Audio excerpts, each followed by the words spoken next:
ఆంధ్రప్రదేశ్లో పుంగనూరు నియోజకవర్గానికి ఓ భిన్నమైన వాతావరణం ఉంది. వైసీపీ ప్రభుత్వం అధికారంలో ఉన్నప్పుడు తెలుగుదేశం జెండా కనిపించగానే అంతెత్తున ఎగిరేవారు పెద్దిరెడ్డి. ఇప్పుడు పెద్దిరెడ్డి పుంగనూరు నియోజకవర్గం నుంచి గెలిచినా ఆయన పార్టీ మాత్రం పవర్లోకి రాలేదు. దీంతో తెలుగు తమ్ముళ్ళు మనము పెద్దిరెడ్డి అనుచరులను ఎప్పుడు అణిచేద్దామని ఆసక్తిగా చూస్తున్నారు. అయితే చంద్రబాబును చూసి భయపడి ఏం చేయలేకపోతున్నారట. దీంతో పుంగనూరు నియోజకవర్గంలో తెలుగు తమ్ముళ్ళు అప్పుడు లేదు, ఇప్పుడు లేదు, ఇంకెప్పుడన్నట్లుగా అసంతృప్తితో రగిలిపోతున్నారట.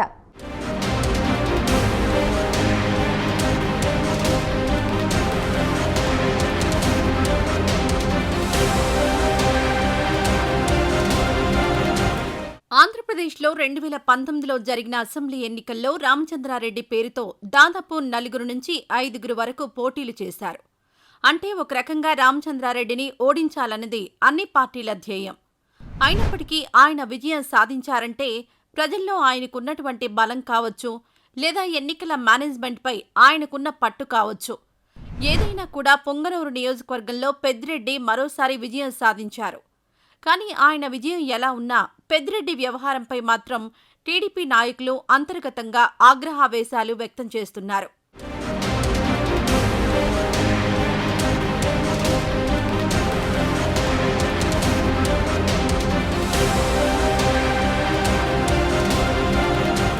వైసీపీ అధికారంలో ఉండగా పుంగనూరులో టీడీపీ జెండా కనిపించటానికి వీల్లేదు అన్నట్టుగా పెద్దిరెడ్డి వ్యవహరించారని, కనీసం కార్యక్రమాలు చేసుకునేందుకు కూడా అనుమతులు ఇవ్వలేదని, టీడీపీ జెండా కనిపిస్తే చాలు జైలుకే అన్నట్టుగా పోలీసులు సైతం తమపై ఉక్కుపాదం మోపారని చెబుతున్నారు.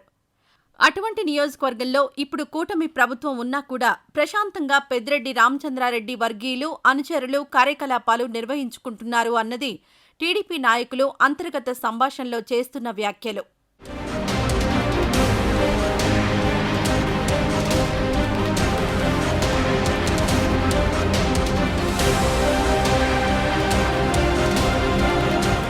ప్రభుత్వం చర్యలు తీసుకోకపోవడాన్ని వారు తీవ్రంగా తప్పుబడుతున్నారు.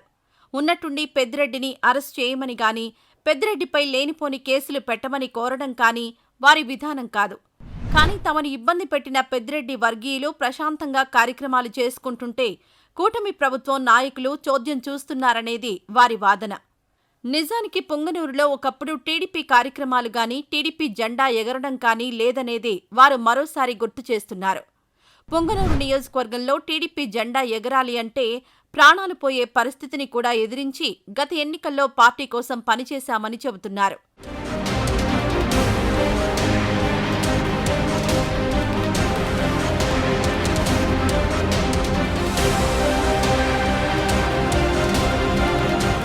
ఇప్పుడైనా పార్టీ బలోపేతం కావాలంటే, పార్టీ పుంజుకోవాలంటే పెద్దిరెడ్డిని సైలెంట్ చేసే కార్యక్రమాలకు తెరతీయాలని వారు సూచిస్తున్నారు.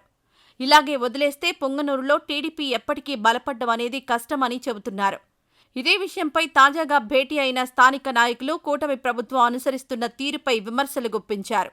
పెద్దిరెడ్డిపై మదనపల్లి ఫైళ్ల కేసుతో పాటు అటవీ భూముల కేసు కూడా ఉందని, కానీ అవేవీ పైకి రాకుండా ఎందుకు తొక్కిపెడుతున్నారు అనేది వారు అడుగుతున్న ప్రశ్న. ఏది ఏమైనా ప్రస్తుతం పుంగనూరు నియోజకవర్గంలో టీడీపీ నాయకులు కూటమి ప్రభుత్వంపై, స్థానికంగా ఉన్న నాయకత్వంపై కూడా ఒకంత అసంతృప్తితోనే ఉన్నారనేది వాస్తవం.